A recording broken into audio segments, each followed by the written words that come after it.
Buonasera, Buonasera, benvenuti. hello a tutti. Hello. Benvenuti. Thank you, Siamo thank you. davvero entusiaste, davvero emozionatissime per questa serata. È un enorme onore avere nuovamente con noi il professor Marc Bekoff. Thank you, Mark. Grazie. Thank you, Mark. Okay. Yeah, Thank you, Mark. it's such an honor for us to be here with you again tonight. Thank you. It's It's an my immense pleasure. pleasure. We are very excited. Per tutti quanti, se volete la traduzione simultanea sotto, basta attivare praticamente i sottotitoli in automatico e vi arriva la traduzione simultanea. Bene, con il professor, iniziamo, che emozione. Con il professor Bekoff ci eravamo visti 2 anni fa per la presentazione del suo libro Dogs Demystified e ora il suo libro è uscito finalmente anche in italiano e si intitola Cani, una guida facile facile dalla A alla Z. Yes. So, Mark, 2 years ago we met for the first time Yes. for the presentation of your book, Dogs Demystified. Now the book is available also in Italian with the title Cani, una guida facile facile dalla A alla Z. Meraviglioso. E tra l'altro, Marca, abbiamo saputo anche un'altra fantastica notizia, ossia che lo Stato del Colorado, ecco, sappiate, lo Stato del Colorado ha istituito il Mark Bekoff Day, quindi congratulazioni, Mark. Yeah, also congratulations for the great award you received from the state of Colorado that has Yes. established an official Mark Bekoff Day. Would you ever Oh, expected yes. it? Do you ever Yeah. expect it? Yes, I was very surprised, but very honored and flattered, I suppose. Yes. That was Bene. great. Well, Okay, we're gonna start by briefly introducing you. Even though everyone in Italy already knows you and really, really appreciates your work, we'd still like to do this as a way to pay tribute to all the work you've done and continue to do. esatto. Professor Marc Bekoff, PhD, è biologo, etologo, ecologista comportamentale e scrittore americano. È professore emerito di ecologia e biologia evoluzionistica presso l'Università del Colorado e Boulder. Ha cofondato il Jane Goodall Institute of Ethologists for the Ethical Treatment of Animals. E citiamo una parte della sua presentazione perché è meravigliosa, prendendola direttamente dal suo sito marcbekoff.com. Per decenni le mie principali aree di ricerca hanno incluso il comportamento animale, l'etologia cognitiva, lo studio delle menti animali, l'ecologia comportamentale e la conservazione compassionevole e ho anche scritto molto sulle interazioni uomo-animale e sulla protezione degli animali. La mia ricerca e la mia scrittura riflettono i miei interessi continui ed eclettici e si incentrano sui principi fondamentali della conservazione compassionevole, vale a dire prima non nuocere e la vita di ogni individuo conta perché sono vivi e hanno un valore intrinseco, non a causa di ciò che possono fare per noi. Trattare ogni individuo con rispetto e dignità è la cosa giusta da fare. Bene. So our community was just as enthusiastic as we are to have you here with us. And you. so many questions have come in. So let's get started. Perfetto. Pronti? Leggo in italiano. Quali sono le emozioni più spesso sottovalutate o mal interpretate da parte degli esseri umani? Which emotions are most often underestimated or misunderstanding in dogs by humans? Um, I I think the complex emotions, we call them in English, or secondary emotions like embarrassment or jealousy or guilt. But except for guilt, we have scientific evidence that dogs feel all these other emotions. And we still don't know about guilt, although I have no doubt at all that dogs feel guilt. So it's usually the more complex emotions. Okay.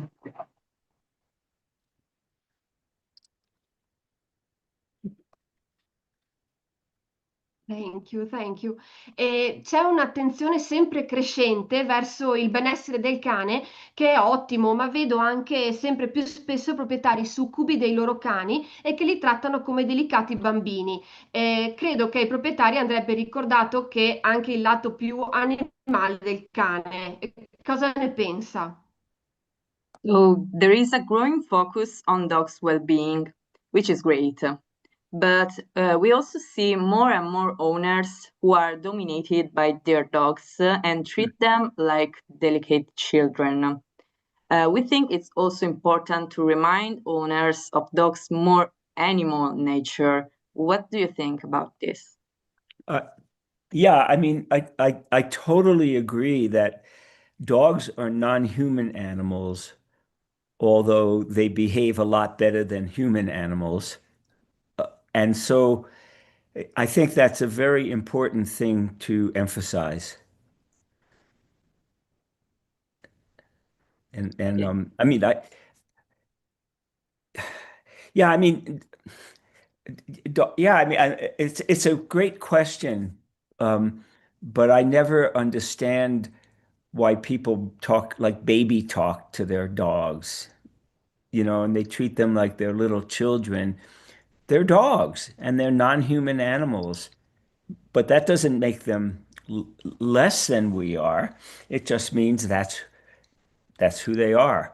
And so I think it's a wonderful question, because you want to develop a mutually respectful relationship. So it's hard to develop that when you feel that you are being dominated or the dog feels that they're being dominated by you. Thank you. Thank you. Thank you, Mark. Thank you. Oggigiorno ci sono molti cani ehm, che hanno comportamenti disfunzionali. Forse anni fa vivevano una vita più semplice ed appagante. Nowadays, there are many dogs with dysfunctional behaviors. Perhaps in the past they lived a simpler, more fulfilling life. Yeah, I think it's true because I think dogs, like humans, a lot of humans, dogs are dogs. And what we think is dysfunctional is probably quite adaptive for them. I'm a biologist, so, when you see people acting in strange ways, it's not good or bad or right. It could be good or bad or right or wrong, but really they're adapting to the situation. And so I think a lot of dogs, especially dogs who live in homes, like we'll call them homed dogs, um, go crazy because their humans aren't consistent. They'll praise them for something and then they'll punish them for something, or they'll punish them for doing something and then they'll praise them. So in English, we would say it's crazy making. And so I think that's what leads into what we humans label as dysfunctional behavior when it's really adaptive behavior for the situation in which a dog finds themselves. And you're correct. I think years ago, a lot of dogs had simpler and more fulfilling lives. There weren't 1,000 toys you could give them and then take away. And people didn't paint their nails or put lipstick on them. I mean, they just let them be dogs. And dogs are wonderful animal beings, so just let them be dogs. Yes, yes, you are right. Eh, Another question. I cani riconoscono i nostri stati d'animo e riescono di conseguenza ad adattarsi. Do dogs recognize our moods and are they able to adapt accordingly? What do Yeah, you I mean, think? there's a lot of scientific research that shows that dogs can read our moods. They could recognize our moods. I'm not sure how they label them.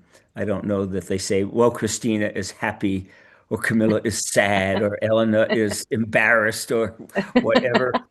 But they read us. But the reason it's a good question, um, I think m most people here, if not all people, know that dogs use different senses. So they use vision and audition or hearing and olfaction or smell.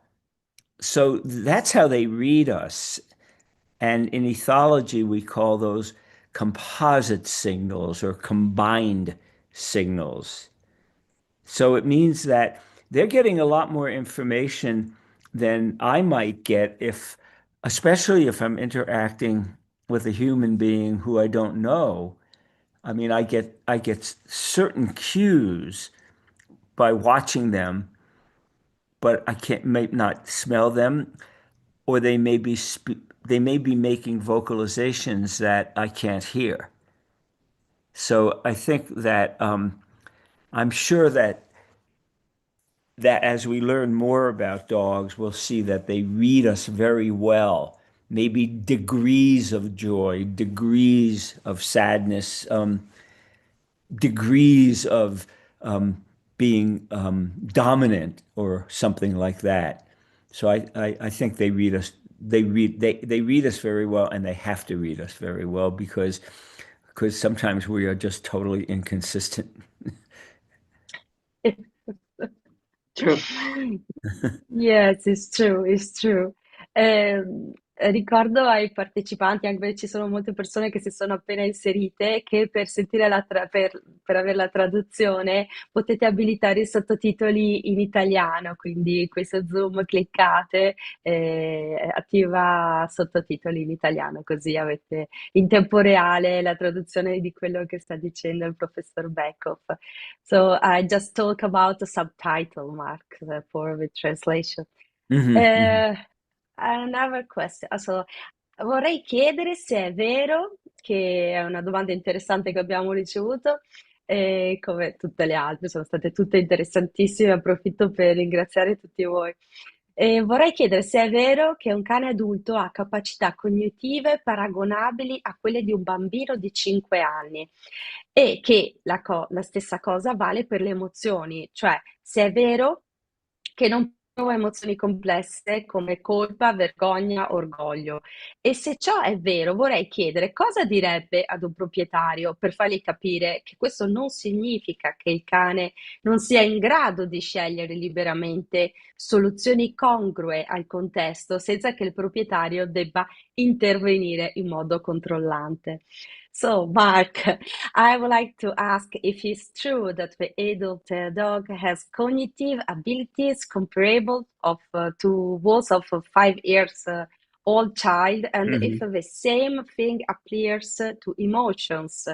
That is, if it's true that they do not experience complex emotions like guilt, shame, and pride, and if this is true, I would like to ask what you would say to an owner to make them understand that this does not mean the dog is unable to freely choose solutions appropriate to the context without the owner having to intervene in a controlling manner. Yeah, that would be about 5 books. But no, it's a good question. I don't see any value at all in comparing dogs or chimpanzees or non-human animals to human animals because because they're not human animals. So that would be one thing. I don't know what it means to say that a dog has the cognitive abilities of a 5-year-old child. There's also a lot of variation among the 5-year-old children.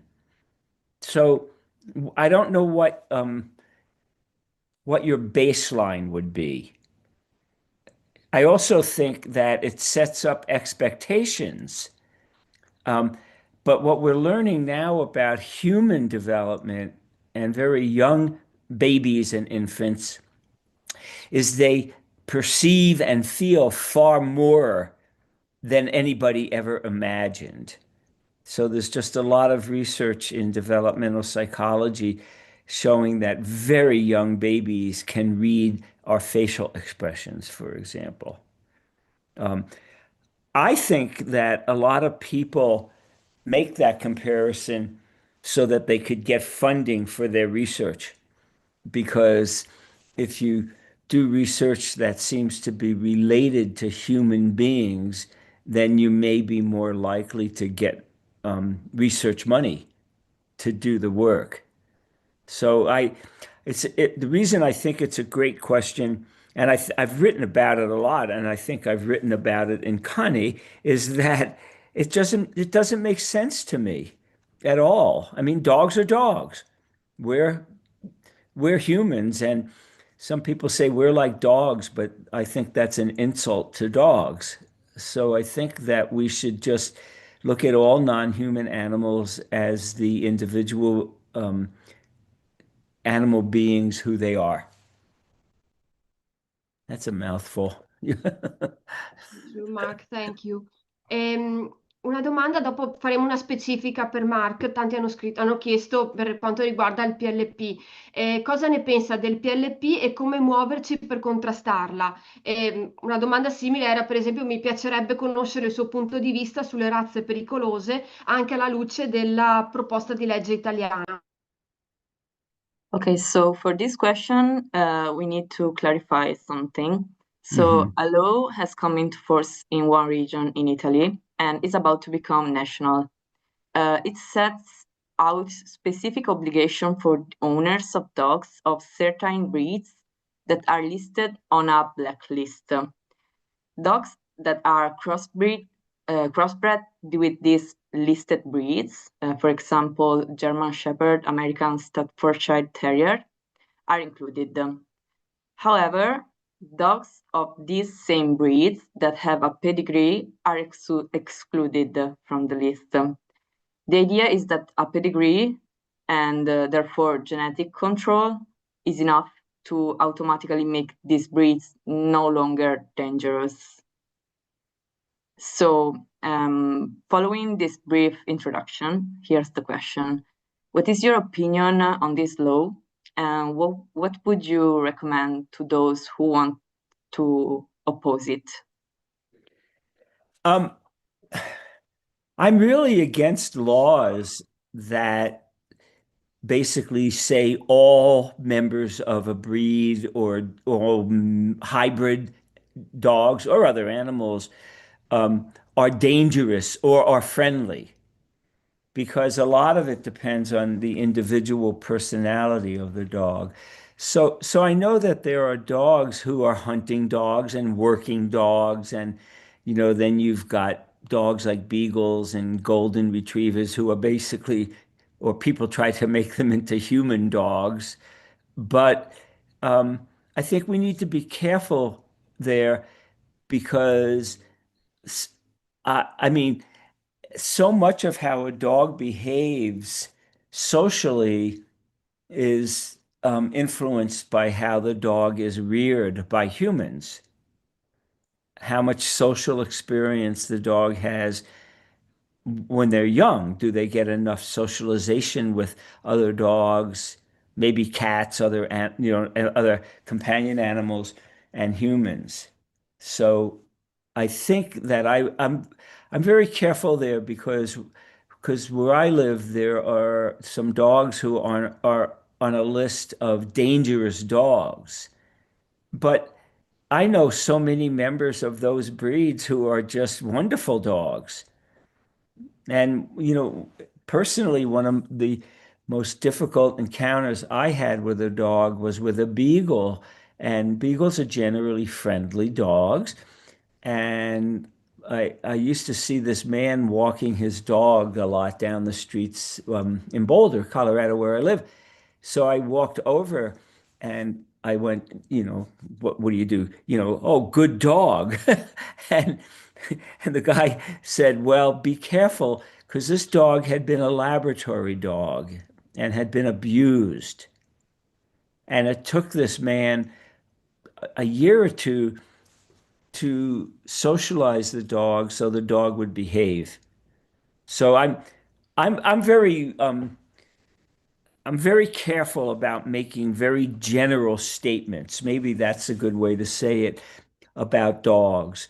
But yes, there are dogs like border collies who are all they are is one big muscle, and all they want to do is run. So I understand that if you get a border collie, you should be able to allow that dog to run, or a working dog.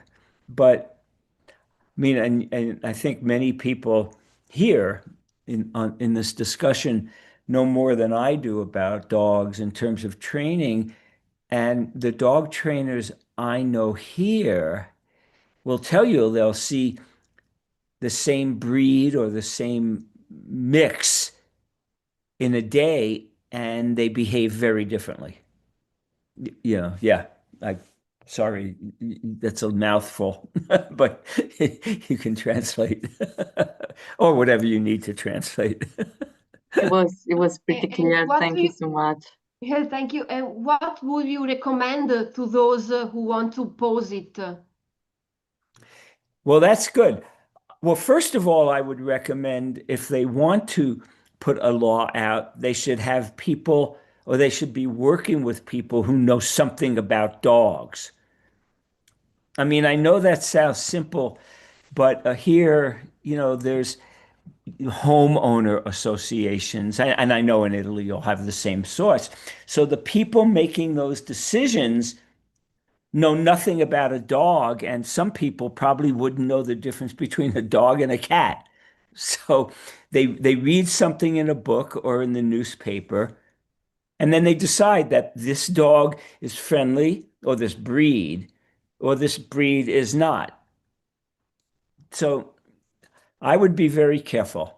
I personally would like to see more, not rules and laws. I don't particularly like a lot of laws and rules, but I would like to see some common sense that if you live in an apartment building and you don't have the time or money or, energy to let a border collie run all day, or you know what I mean, run till exhaustion, don't get them, because I see dogs walking down the street, big huskies who live in a one-bedroom apartment, and they never get the exercise they need. So I would rather see education from people like you. If people ask you, well, I live in this situation. When I lived so my view there is what I'm looking at, because I can see the mountains in Colorado, in the Front Range, we call it. So when I lived in the mountains, my dogs could run free. They didn't need collars. They never were on a leash. And we had dangerous predators there, but I trained them not to go to a certain place.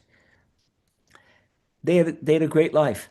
They had a wonderful life, and I learned a lot by watching the free-ranging dogs. And some people would say to me, "Oh, look at that dog who's at your house. They're dangerous." And I would say, "No." In English, we would say they're like a marshmallow. They just roll over on their back and they go pet, rub my stomach. So I don't like those laws. That's just how I feel. Yeah. Wonderful. Yeah, thank you. Ehm, Eccoci qua. In che modo nella vita quotidiana possiamo diffondere amore e rispetto per gli animali e in che modo aiutare anche le persone più insensibili a questo tema o le persone influenti, ecco, dato che dicevamo prima, come ad esempio i politici? Okay, the next question is, how can we promote love and respect for animals in our everyday life? And how can we also reach people who are less sensitive to this issue, or influential people like politicians? Well, I think you could do it with dogs in the same way with humans, the world needs more love. I mean, you'd have to be living in a cave not to know that the world needs a lot more love and positive, the expression of positive emotions. Well, one way would be to have people learn, and I write about it in Kane, is to learn dog, become fluent in dog, learn the language of dogs. Like, and I always say that the one language I want to learn is Italian. And every time I start studying Italian, I realize I'm never going to really learn Italian, but I like to think I will. Um, but um, but explain to them that they're fully sentient beings with feelings, and and that if they understand their dog and the individual personality that their dog has, that's a good one. You know, the other way is because I don't know. Well, I mean, I've been to Italy. I don't know what it's like there, but is to explain to them that the best way to um, educate a person and educate a dog in terms of what you want them to do or what you don't want them to do is to be nice to them. Just beating them up and shocking them and doing stuff that trainers do, you can get them to do something, but they're doing it out of fear, so they're continually living in a stressful way. So I always think that a dog, and other animals, by the way, but a dog who feels they have freedom, they have, in English, we say agency to make choices, and they feel that you're honoring who they are and you're asking them to agree with you, to consent with what you ask, are the happy dogs. So it's easy to get a dog or another person to do something when they're really scared, but it doesn't mean that they love you. They probably hate you, but they probably say, if I don't do something, then that animal over there is going to harm me. I really feel that way. Yeah, thank you. Another interesting question. Qual è il suo punto di vista sull'aumento della popolazione di lupi in Italia e la difficile convivenza? So could you share your thoughts of the increase of wolves in Italy and the challenges of living alongside them? Well, I'm glad there are more wolves in Italy. I'm not sure the wolves are glad that there are more wolves in Italy. But it's a great question because here in Colorado, we've reintroduced wolves who used to live here. I mean, not the same wolves, obviously, but about 90 years or 100 years ago, all the wolves here were murdered by humans because that's what they did. They weren't euthanized, they were killed. So I'm glad to have them. But one way to, and I love this question because one way to learn to coexist with wolves would be to apply some of the same principles of positive force-free training, if you will. Show the positive side of the animals. I mean, I know wolves eat other animals. That's who they are. That's how they've evolved. But teach people to, once again, become fluent in wolf.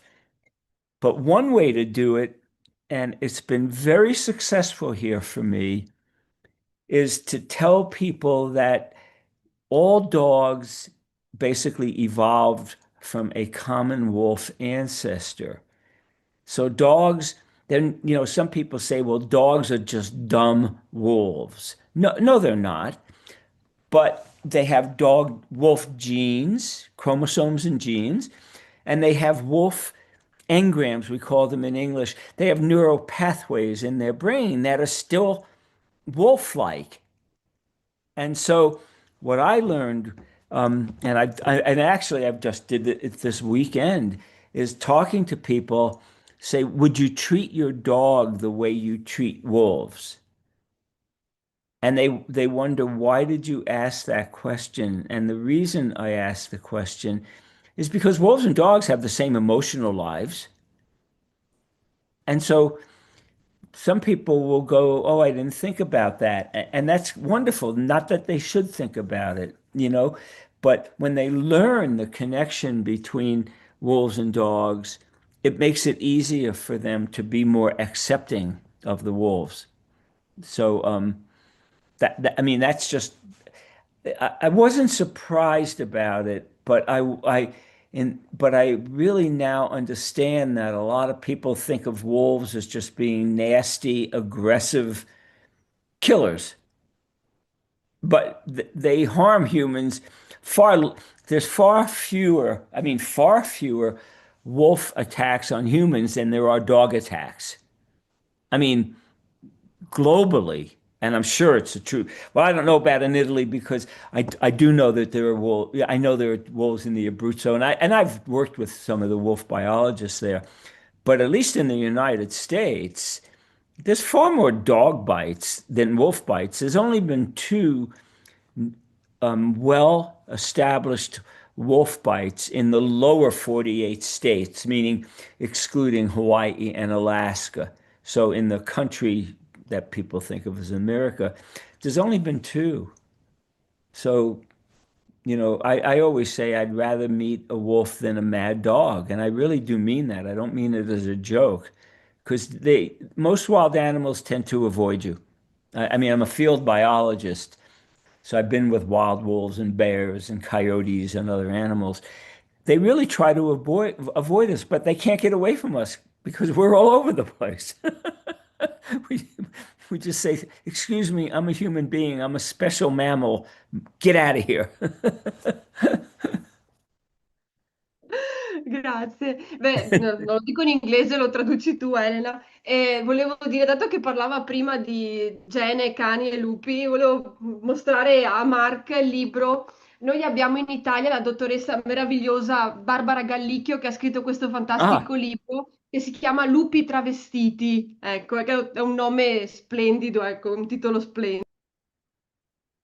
Yeah, in Italy, there is this our Barbara Gallicchio that has wrote a book about wolves, and yeah, it's really amazing.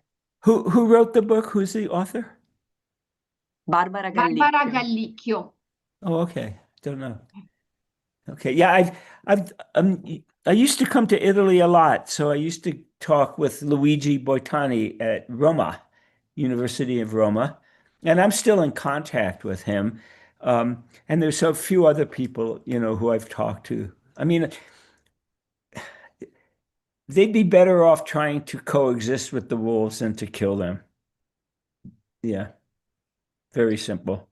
I'm I take very simple views of things. I think humans complicate everything.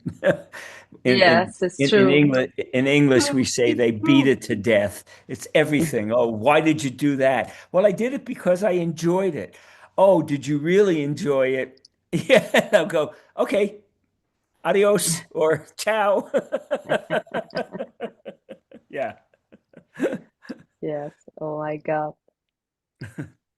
Yes.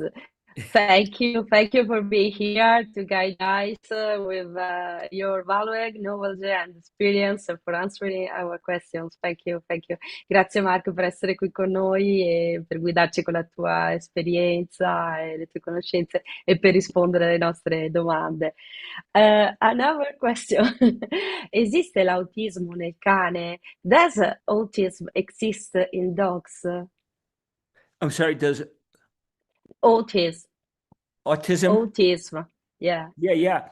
Yeah, I mean, I love that question because I'm really a field biologist. I mean, I've spent a lot of time studying coyotes. I've been with wolves. I studied penguins in Antarctica and birds in those right behind what you see. I've studied birds. So you see behavior patterns that in humans you would call autistic or bipolar. We've got names. The name only describes the behavior. So in my book, The Emotional Lives of Animals, I write about an autistic coyote or bipolar wolf, meaning that I didn't, I didn't invite them into my house and lie them down on a couch like a psychiatrist would do. But they just didn't seem, quote, normal compared to other members of their species.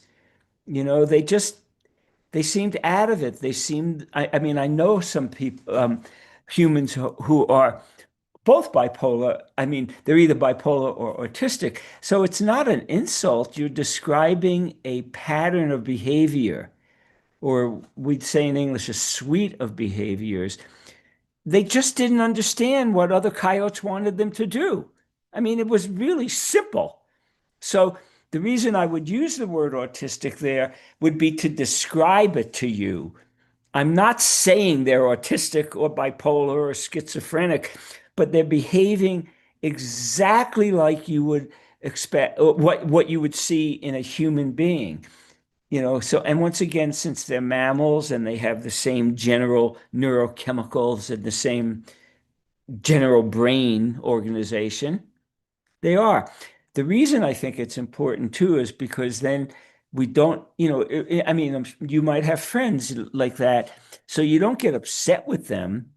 They just don't get it. That's how we would say it in English. They just don't understand what's happening. They just don't understand what you would like them to do, but not because they're trying to control you. It's just their brain doesn't work the way your brain works.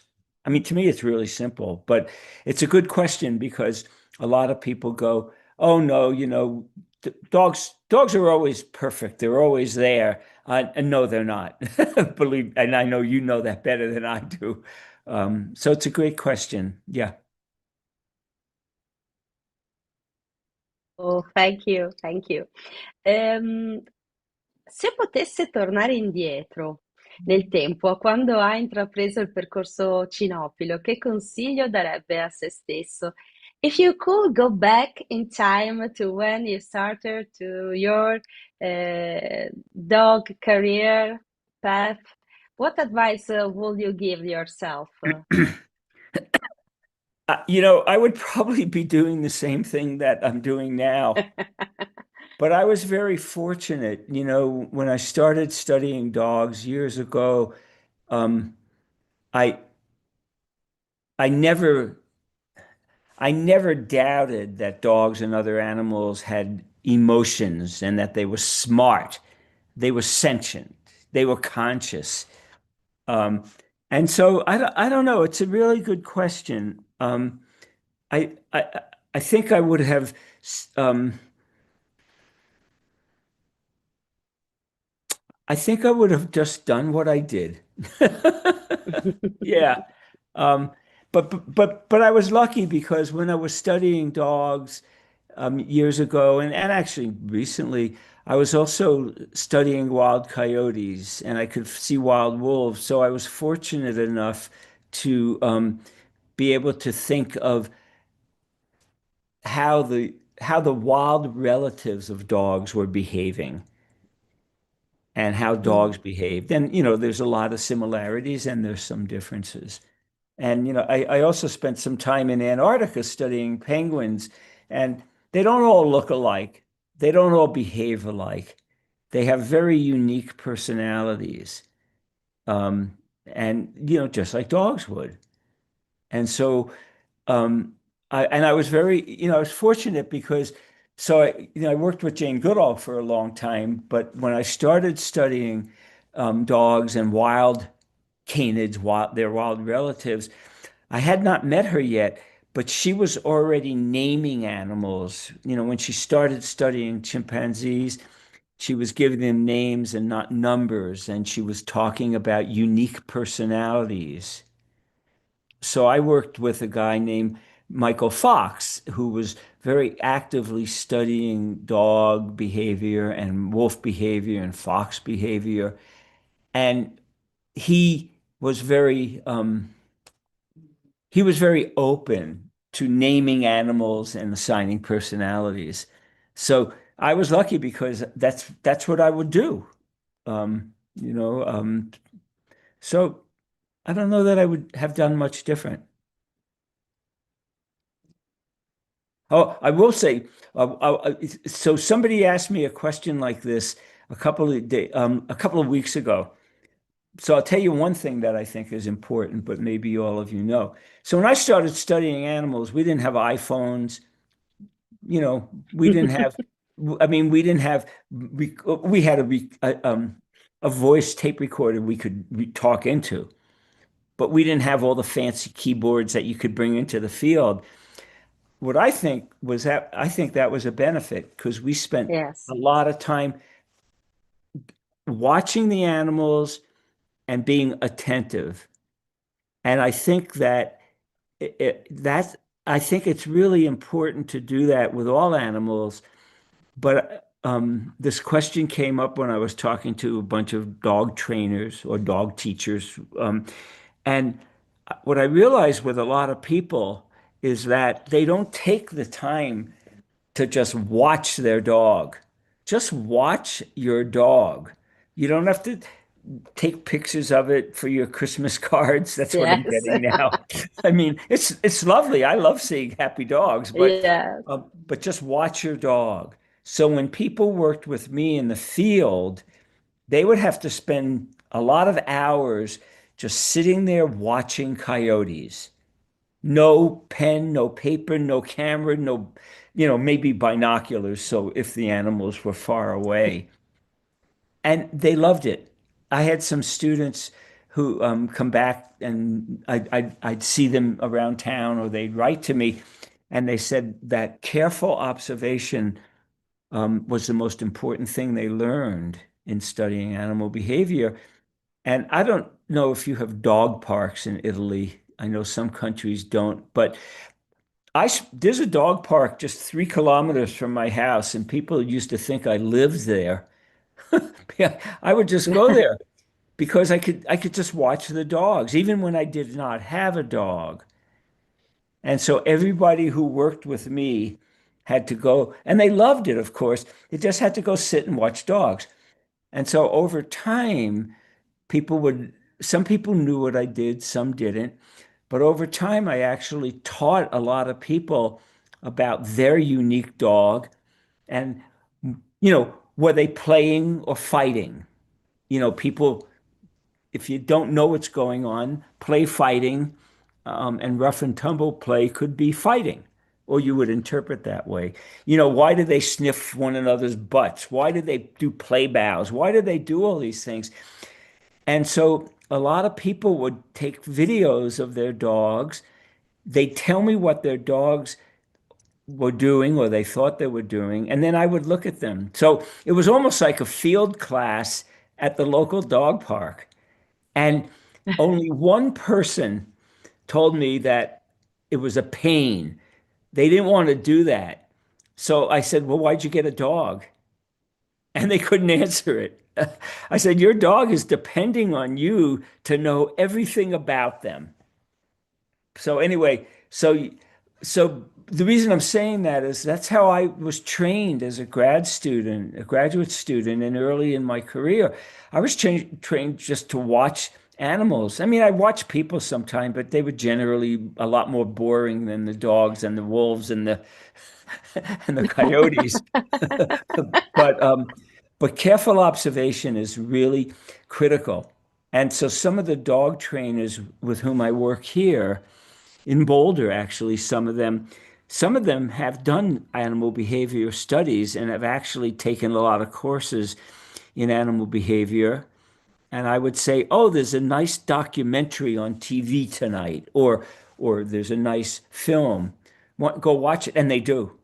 And I love doing it. I mean,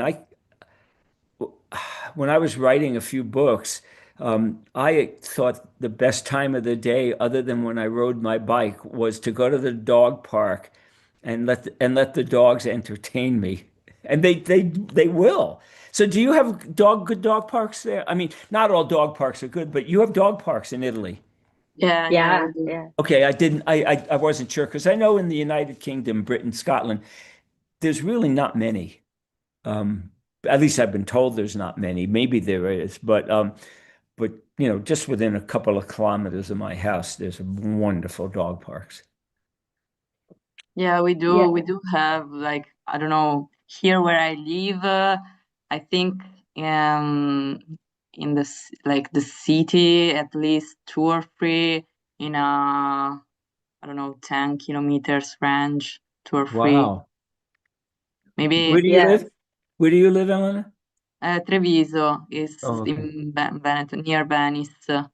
But yeah, Okay. we have 2 or 3. I mean, from what I know, Sure. 10. Yeah, Well, there are a lot of places, but sometimes there is also problem with kind of park because if there are no organization. It's all free, and so it's not easy all well, together. It's not easy. yeah, I mean, because the other the other thing I would say is that sometimes people will say, well, dogs don't do something. And I'll go, oh, really? I saw it 20 times this morning. And the reason I say that is because I think when you have free-ranging dogs, the important thing to me, one of the most important things, is that they can get away from something they don't like. And in wild animals, you see that all the time. One of the reasons, yeah, they will fight with one another sometimes, is Yeah, they yeah, it's can true. remove themselves from a situation they don't like. But people would say, I mean, I studied play behavior a lot, and I learned how some dogs would try to join a play group, what the behavior is, or why you might have a group of 5 dogs playing and one dog decides, I don't want to play anymore. So they just leave.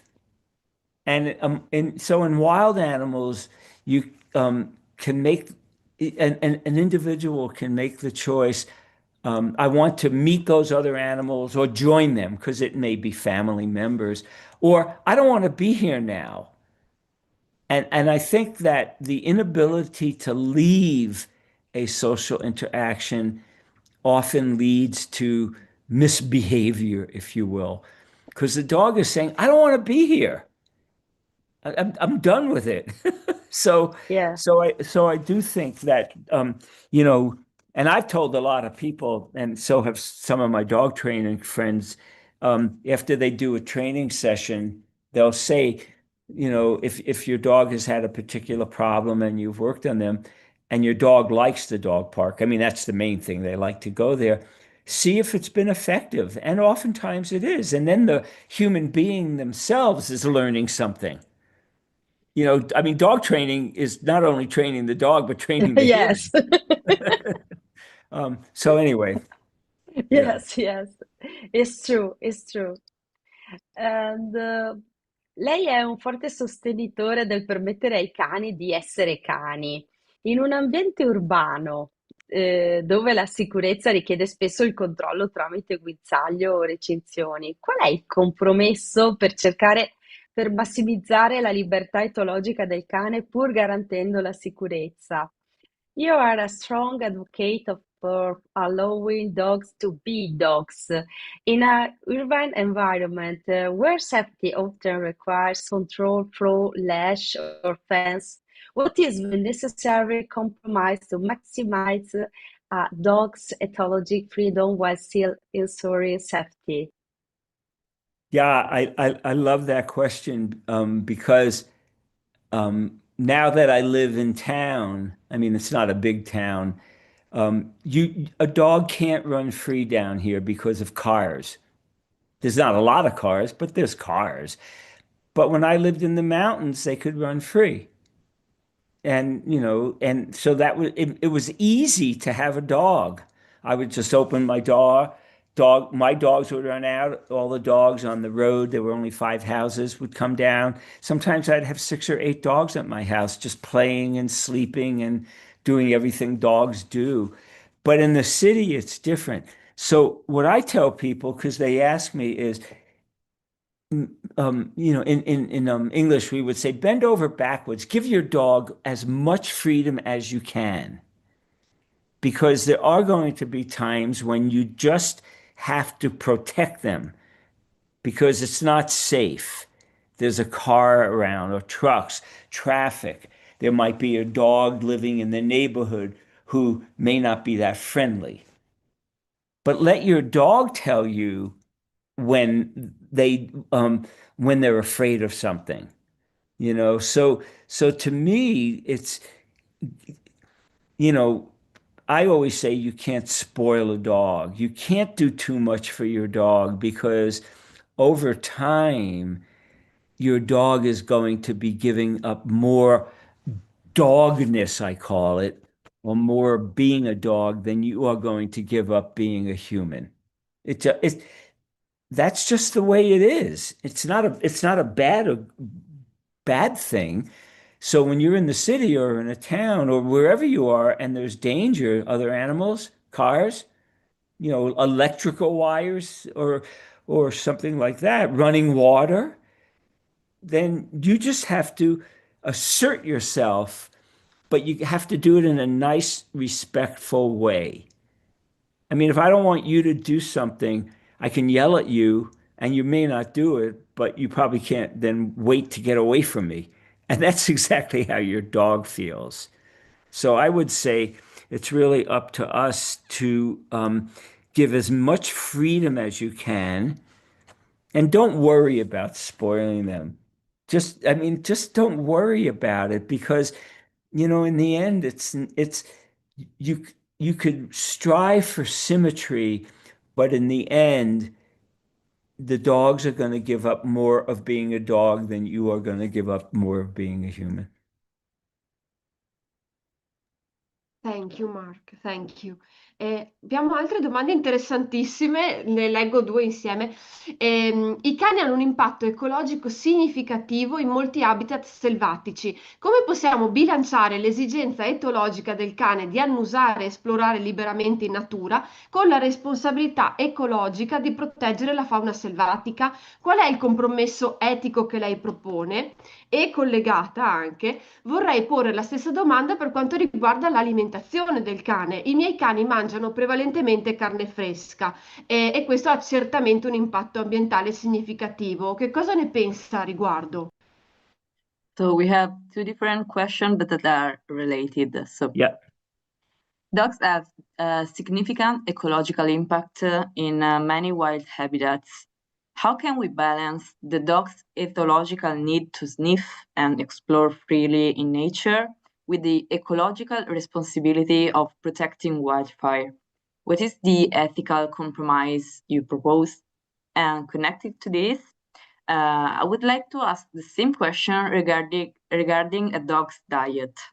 My dogs primarily eat fresh meat, and this certainly has a significant environmental impact. What are your thoughts on this? Yeah, I mean, they are related and somewhat not. It's the same question or the same type of question as protecting dogs or taking care of them, you know, say living in a town.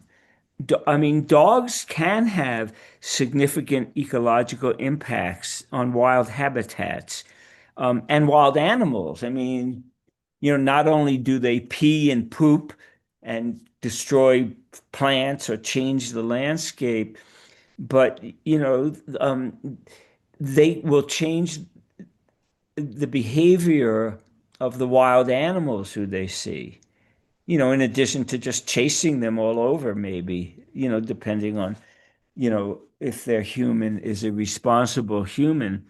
So I think that the most important thing is to allow them to sniff and do and explore, but be sure that they're not having a negative effect on the, say, the native animals there. And it varies because, you know, in every country, you've got very wild areas where there aren't many people and there wouldn't be many dogs. So a dog could have a major impact on the life of a wild animal there. But in a lot of areas, like where I live, right below those mountains, there's some homes there. But the animals there are deer, there are bears, sometimes coyotes and foxes. They know dogs. You know, they know who dogs are. So the dogs don't really change their behavior a lot.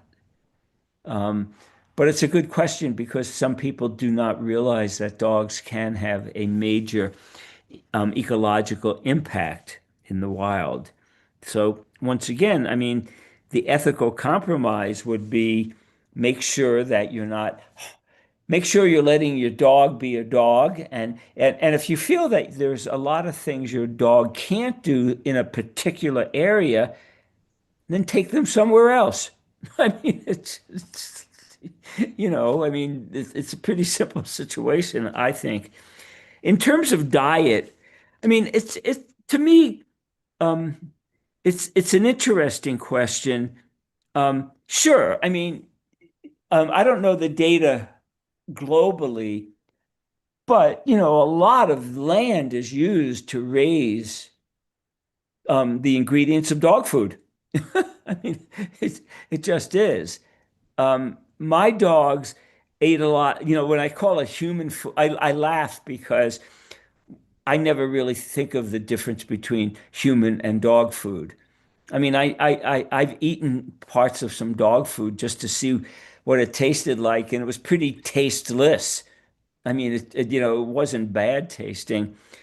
My dogs really liked they like I like burritos, Mexican burritos.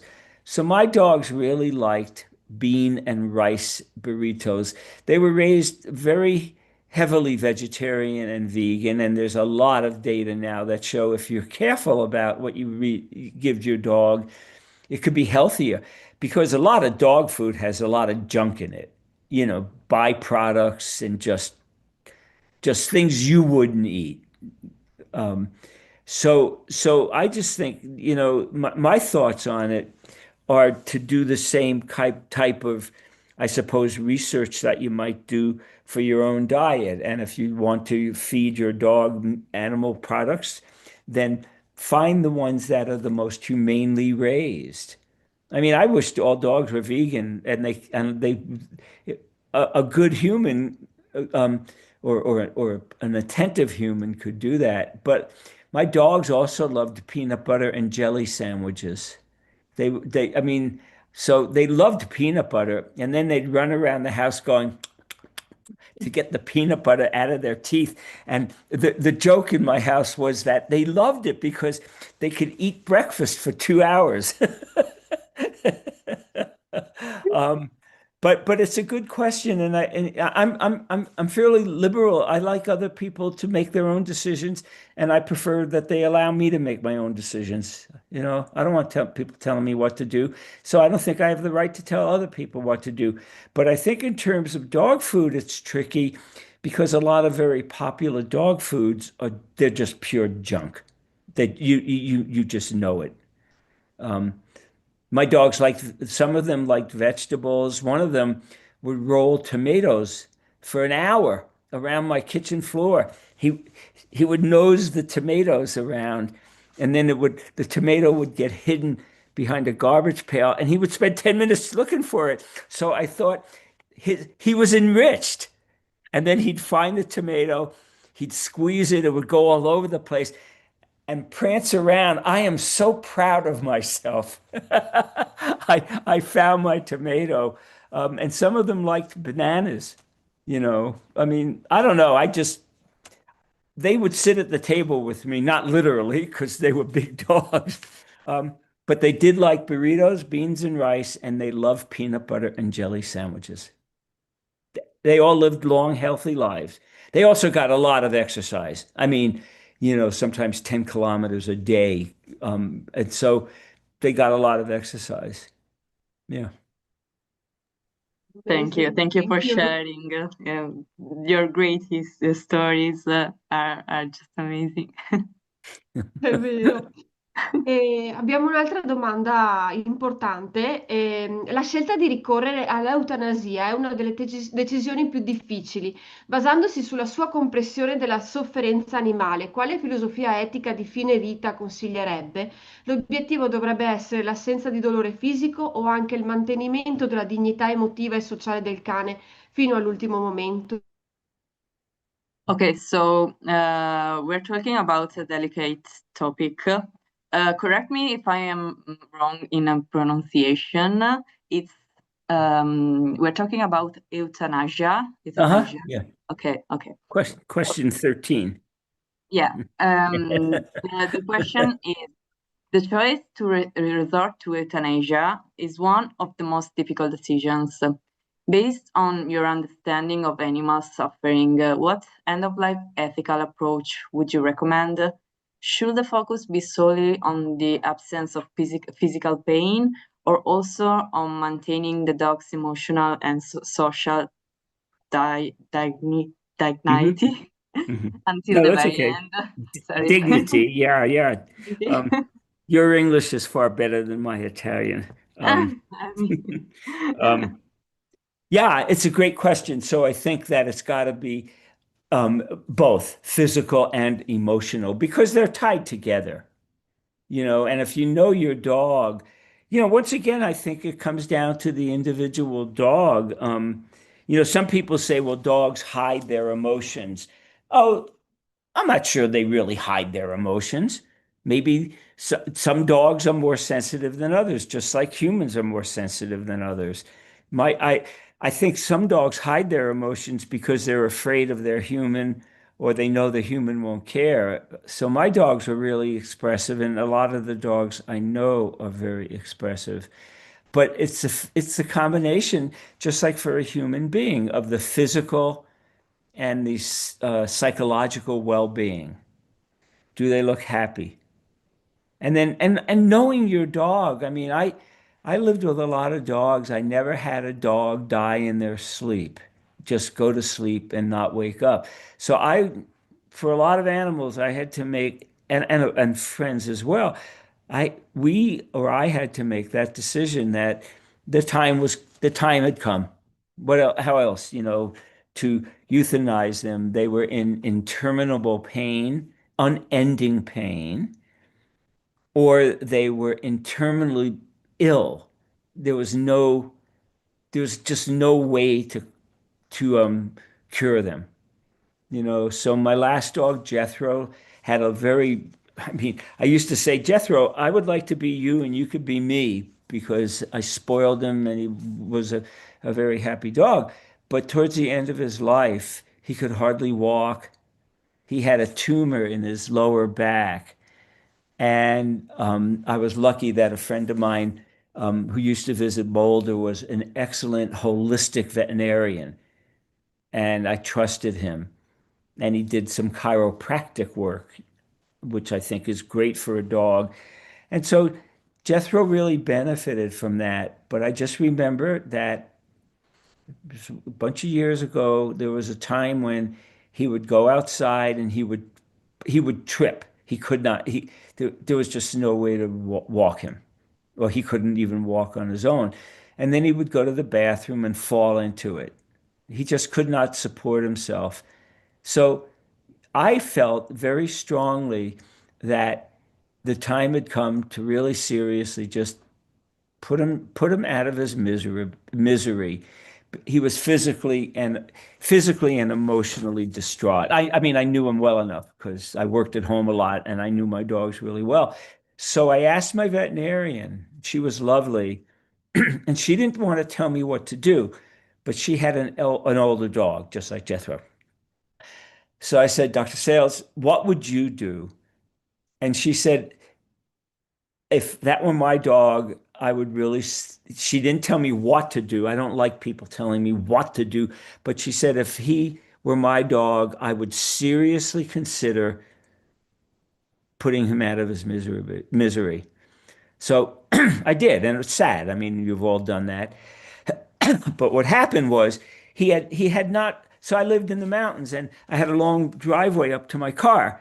And for the previous 6 months, he had never run up the driveway because he could hardly walk. The morning of the day, I decided that, okay, Jethro, these are your last hours on this planet. He ran up to the car. So I immediately called my friend, and he was great. He said, he ran up to the car, but he is not going to get better. And I believed him. So that's the decision. But what could have affected one dog psychologically and physically might not affect another dog. But once again, if you know your dog, I mean, it's like with people. I mean, if you know a person really well and you're not trying to be some dominating fool, you just watch them and you see how we stereotype them, you do certain things. It's not bad or good. Just watch them and ask them, no, you can't sit down and say, well, this might be your last day on earth. What do you think? You can't ask them that. But if you know your dog well enough, you know that you're putting them out of their misery. Yeah. Thank you, Mark. Thank you. Thank you. Thank you. Yes, we stay more than 1 hour, but we have a lot of questions I've still. got a couple of more minutes. I love doing this. I'd rather Oh, do, thank yeah. you. No, I do. Thank you so much. I love talking Thank about you so. dogs.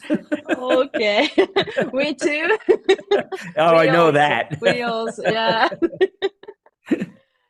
Ok, quando cerchiamo di far capire alle persone che i cani non sono angioletti pelosi che amano incondizionatamente e che è importante trattare i cani da cani, queste persone spesso pensano che dicendo questo non amiamo abbastanza i cani.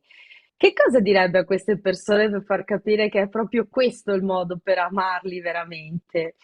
Mark, when we try to make people understand that dogs are not furry little angels who love unconditionally, or that it is important to treat dogs like dogs, as people often think that by saying this, we do not love dogs enough. But what would you say to these people to make them understand that this is precisely the way to truly love them? Yeah, no, it's a great question. So I always say that dogs are not unconditional lovers, but people say they are, well, because I can put my dog in a closet for 5 hours, and when I come home, they run out and wag their tail and jump on me. Um, I Poor. wouldn't call that pure love. Um, and they're not our best friends. Dog abuse is rampant. So your dog might love you unconditionally. That might be the case. Your, you know, your dog might be your best non-human friend, but saying those things, they sell books. There's books that say dogs are your best friend. Well, no, dogs are not our best friend. There's a lot of dogs who suffer from human dominance and human psychological dominance, and and as well as physical dominance. So that's what I just say, and I think once again, I think the very best way to coexist with a lot of love with your dog and concern is to understand the dog for whom they are. Are they extrovert? Are they introvert? Are they happy? Are they sad? Are they bold? Are they shy? I mean, to me, that's the wonderful thing about meeting dogs and other animals is trying to assess their personality and what do they like and give them as much as you can of what they like and as little as you can of what they don't like.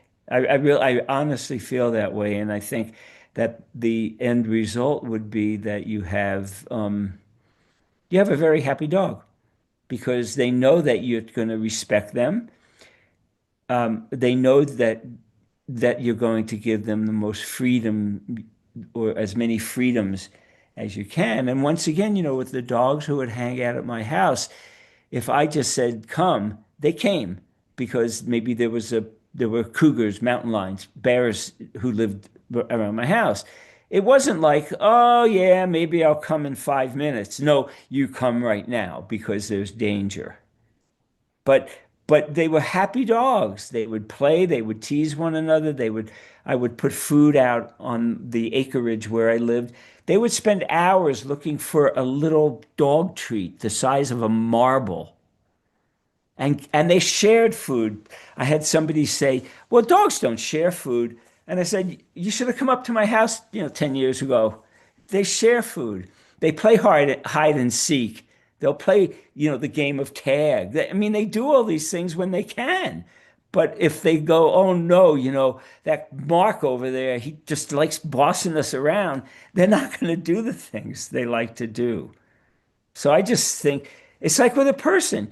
You find out what they like and give them as much of it as you can, but also have respectable boundaries where they can just be who they are. And if you don't like who they are, so don't hang out with them. I mean, I told you I try to simplify things in life. It makes life a lot less challenging.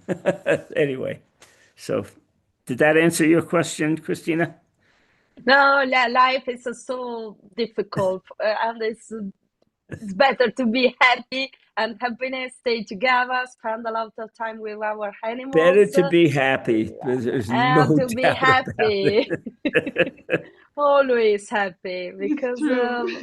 life is so short, so we have to stay happy, not Well, fire. I always say life is too long not to be happy. Not too short, but Yes. no, I mean, it just to me, a lot of it just comes down to common sense. If you have a dog's or another human being's or another animal's well-being in your heart, you should do all you can to maximize it. But it doesn't mean you can please every dog or every person. It just means you try. I don't like when people say, well, I would have done that, but then they'd think I was spoiling them, or I would have done that, but then they'll take advantage of me. Well, how do you know if you don't do it? So to me, it's in English, we just say a cop out. I don't know. You know what I mean? It's like you just don't do it because you really don't want to do it. So Yeah. so don't blame the dog or the other person. I always say, look in the mirror if you can tolerate yourself. Yes, yes, yes. You know. Guardati allo specchio, se non lo fai è perché non hai voglia di farlo. Ecco, yes, you're right. If you are not doing one piece, it's only because you are not want to do it. Right. Thank you, Mark. Two more question.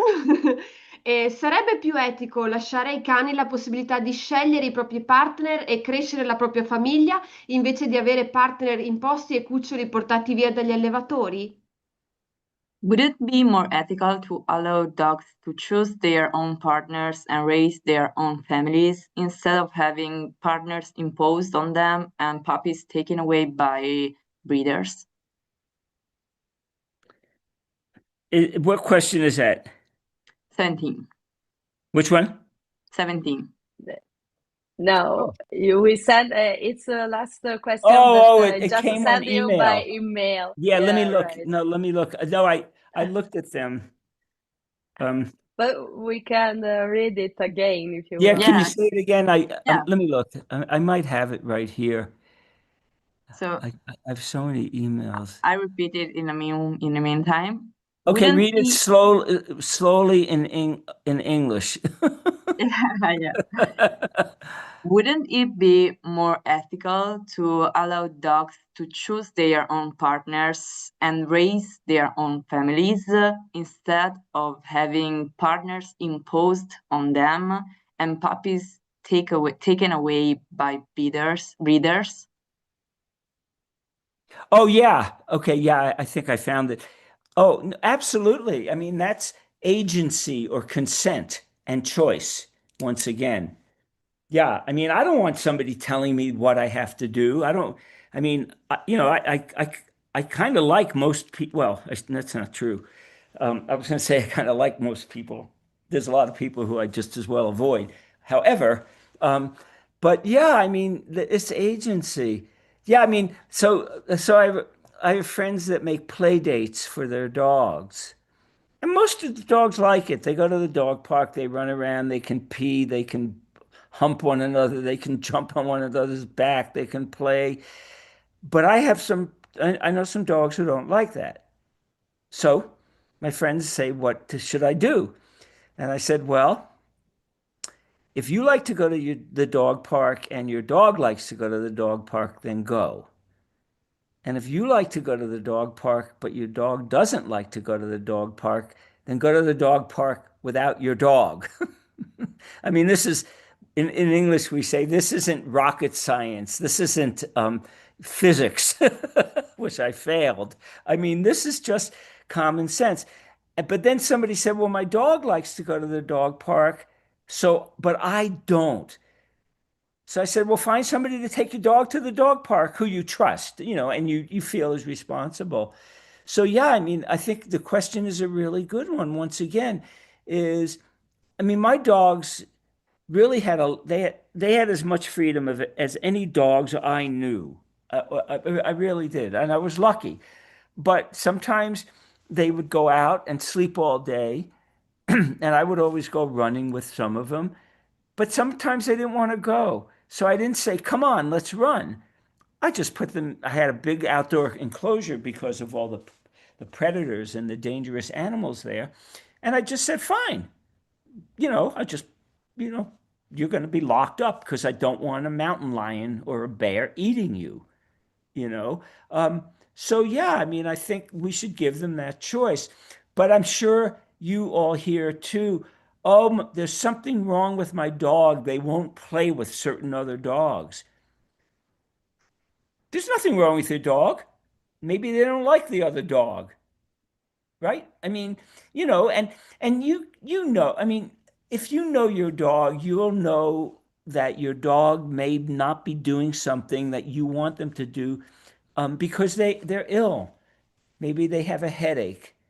Maybe they had a bad dream. Maybe they're having a bad hair day. I mean, I don't know. Maybe they didn't have nail painting on. I don't know.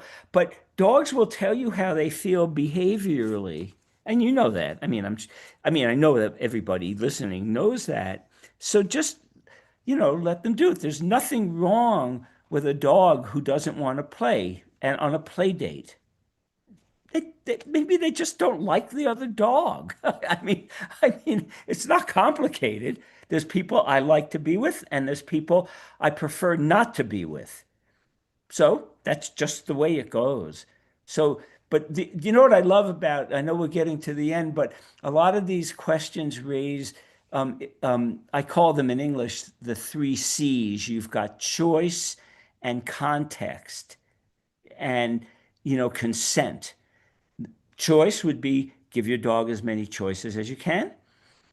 Context would be who is the who. I guess you could say who are the other dogs and who are the other people, who are the people around, and consent. Let your dog say no. I mean, really, there were times because I lived in the mountains. I get up early. I'd open the front door. They'd go out. Sometimes they'd sprint up to the top of the driveway or the road to take a pee or poop or sniff another dog or something like that. Sometimes they'd go outside the door and lie down. If they just went outside the door and lie down, I would go out to make sure they felt okay, just to see. And then I would start walking up the road or down the road, and some would come and some not. The ones who didn't come, I just turned around, I put them in the outdoor enclosure and shut the door. I honestly can't remember more than one or two times when they started yipping and howling because they really wanted to go for a walk. So I remember I would turn around and say, hey, if you want to go for a walk, tell me. It was a joke. But there were times, especially as my dogs got older, and this refers back to that question about not just euthanasia or knowing how they felt. As they got older, I would let them out, and sometimes they would just lie down and not want to go walk, which made sense. They were older. They just were more disabled, and things like that. So it was choice once again, and I think a lot of people around the world, because I've seen dogs in lots of different countries, get dogs because the people in English, we say they're control freaks. All they want to do is control other people or other animals. Um, I would prefer not being around control freaks. I just think it's just, if you have a choice, I just say get away from control freaks. But the reason I say that is because when you look at consent and choice and context, you're dealing with a lot of variables that determine how wild animals interact with one another as well, and how we should interact. I mean, just I feel the happiest when I'm with my friends, human, who just allow me to be me. And if they don't want to be with me on a certain day, that's okay. It's fine. I mean, but on average, they're allowing you to be you. They're giving you choices. But one of the most important things is they're asking you, do you want to do something? And if you say no, they don't the other C word is coerce. Oh, come on. No, I just don't feel like doing it. And sometimes I really want to do it, but I don't want to do it with you. And so, you just kind of giving. So I think that to me, if in the bumper sticker that I would have in my car is that the happiest, most content dogs are those who feel that they're the most free to be themselves. God, I feel like I'm a human psychologist, which I'm not. God, I would never want to do that. Oh, yeah, yeah. That would be a No, it's too disaster. much. No, no, no. Better Sitting on a dogs. sitting on a couch listening to It's people too all much. day. Yeah, too much. Thank you, Camille. Too Um, much. so yeah, no, Thank I you, mean, Mark. The three C, amazing. Okay. And we have one last question. yeah, It's sure. okay? Yep. Ok, thank you. La società occidentale moderna tende ad equiparare il benessere animale alla massima assenza di stress e al massimo comfort. Ritiene che in un ambiente di vita completamente privo di sfide, frustrazioni o stress controllato sia in realtà deleterio per la salute mentale di un cane? C'è un'importanza etologica nella capacità di un cane di risolvere i problemi o gestire un fallimento? So, modern Western society often equates animal welfare with total comfort and zero stress. Do you think that a living environment entirely free of challenges, frustrations, or manageable stress can actually be detrimental to a dog's mental health? Is there an ethological importance in a dog's ability to solve problems or cope with failure? Um,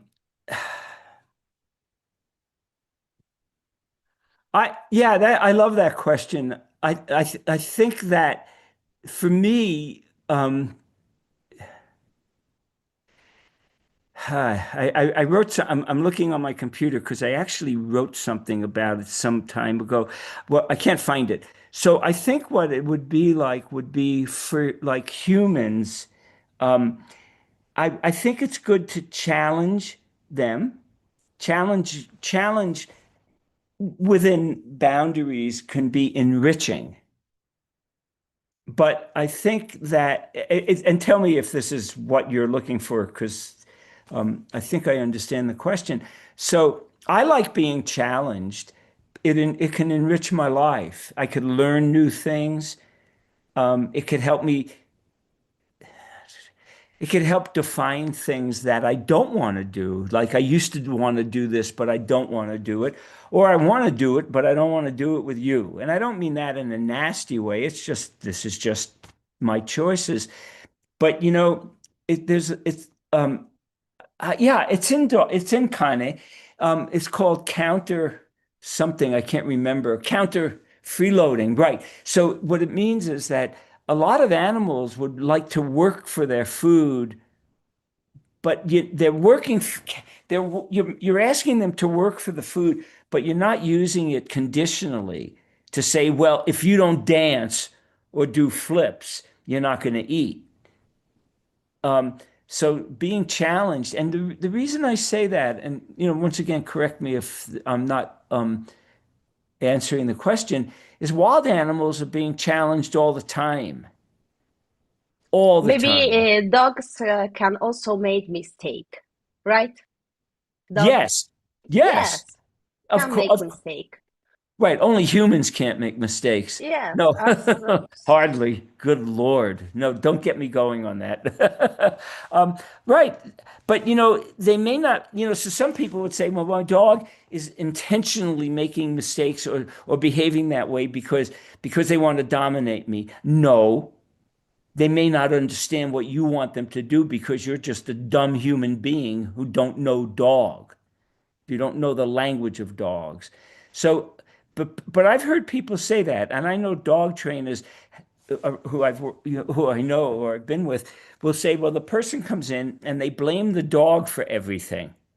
Oh, my dog didn't do this, my dog didn't do that because my dog doesn't like me. Well, for good reason. My goodness gracious, I wouldn't like you either. But really, dogs can make mistakes. But some of it is they don't read us well. Some of it is we're not consistent.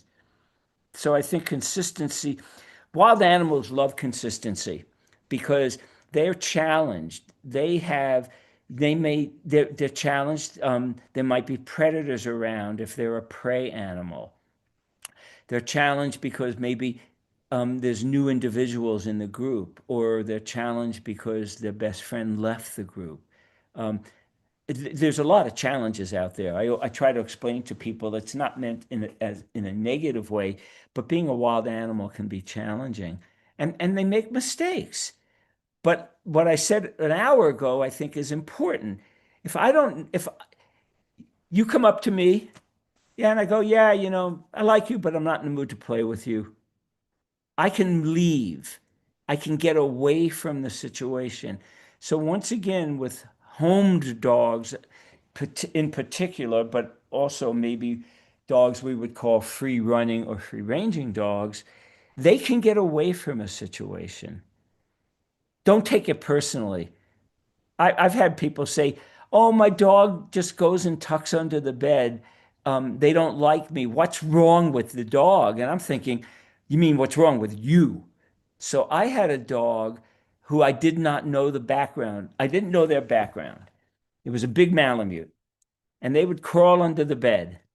And when they'd get up, sometimes they would flip the bed, not literally over. And people would say, well, what's wrong with them? And I'd say, well, there's nothing wrong with them. I don't know their early upbringing. So sometimes they would just get up, go behind the bed, and crawl under the bed. And then they'd come out really happy and refreshed.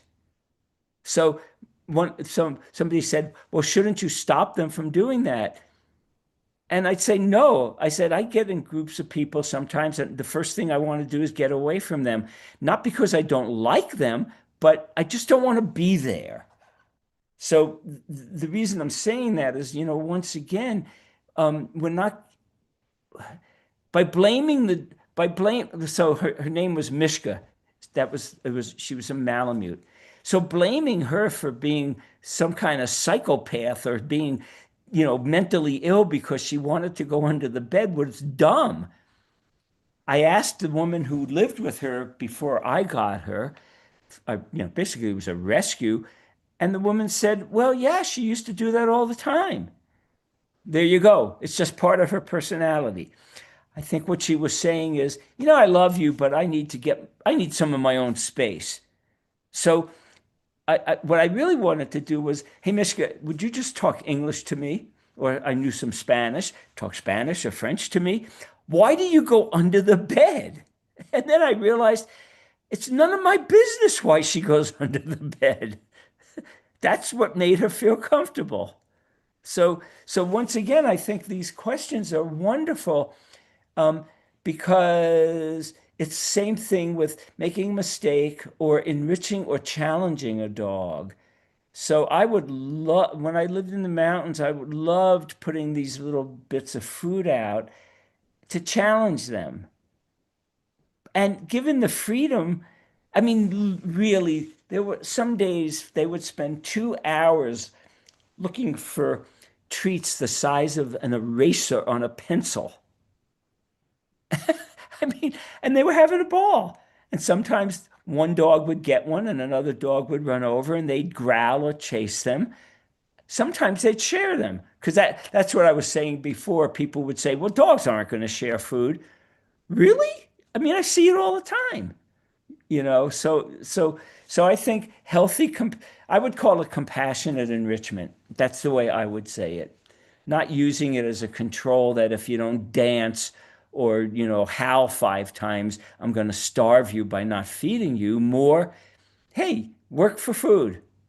You know, I used to love when I would take a break, because even when I taught at university, I worked at home a lot. I used to love to go outside and challenge my dogs. I used to just love by faking like I'm throwing a ball. And I'm sure everyone's done that. And all 5 of them would be 50 meters away looking for the ball. So I wasn't trying to deceive them, but I would laugh. But then they learned, some of them, that no, when Mark goes like this with a tennis ball, he may not throw it. So some of the dogs actually did not run up the driveway, you know? And somebody said, well, they're like, I do the same. I do the same with my yeah. dogs. And so, Yes, but right. I wasn't trying to deceive them. They were having fun and they were watching me. And they would know when the ball left my hand. You know what I mean? And things like that. And sometimes I'd go in the house and I would put treats around the couch. And I would love to, and then because the door was open a lot so they could come and go. When the weather was nice, and I would love how they came in. And, their noses work really well. Some of them would go right to the couch and find a treat. And some of them would walk around like they were lost in space. you know? And I would love to do that. So it just seems to me, the answer before about how do you protect dogs in the city, assess your situation and give them the most freedom you can in the situation in which they spend a lot of time. I don't think you need a PhD in physics to know that.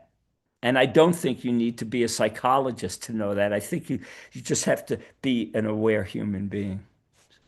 There you go. I'm keeping you up late. Thank you. Thank you, Mark. Thank you. Thank you. Fun. Thank you, dear Mark. We are truly grateful for the time you spend with us and for sharing with such insight and passion your stable vision of cognitive ethology and the emotion lives of animal. Carissimo Mark, ti ringraziamo infinitamente per il tempo che ci hai dedicato e per aver condiviso con noi con così tanta lucidità e passione la tua straordinaria visione dell'etologia cognitiva e sulla vita emotiva degli animali. It has been an honor and a privilege to have you here with us, an experience that deeply enriches us all. È stato un onore e un privilegio averti qui con noi, un'esperienza che ci arricchisce profondamente. Grazie. Wow. I think I understood that. So is it grazie a tutti? Esatto, perfetto. No, I know. Grazie mille. I look up words every now and again because So really, much. my family is mostly Russian, and I really wanted to learn Russian, but I never could.